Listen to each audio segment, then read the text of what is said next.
आमे ओडिशार मुख्य शासन सचिव को विजु जनता दलर निर्वाचित विधायक मानकर एक प्रतिनिधि मंडली आम अरुण साहू नेतृत्व में जे मुख्य शासन सचिव को भेटी से भेटियार अभिप्राय यह थिला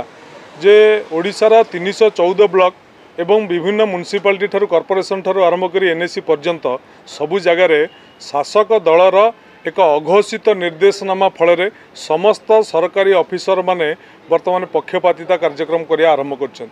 शासक दलर कर्मी माने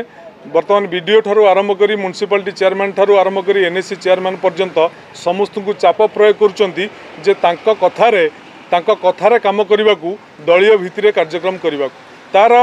ज्वलंत उदाहरण होची धर्मशाला निर्वाचन मंडली रे जे आमर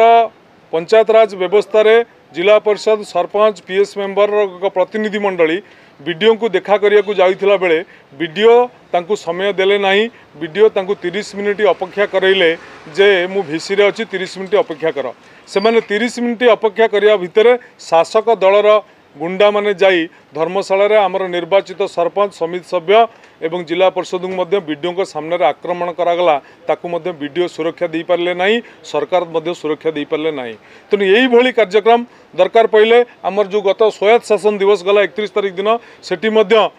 अनेक जगार मेयर मानक सीट मिलला नहीं कि काउंसिलर मानक सीट मिलला नहीं से शासक दलर कर्मी माने जहाँ आगे चेयर पकईकि बसिले जोटी कि जहाँकि लोक प्रतिनिधि मानक अपमानित करा जाउछि तेणु यही भली ढंगरे शासक दल अघोषित निर्देशनामा फल सरकारी कल को निज नियंत्रण को आनी आम परे विरोधी दल मार निर्वाचित प्रतिनिधि मानकर जो स्वाधीनता अच्छी जो क्षमता अच्छी से क्षमता को अपहरण करने योजना चली से बाबद में आम समस्ते आज जाए मुख्य शासन सचिव को आम कथा कहीचु एवं या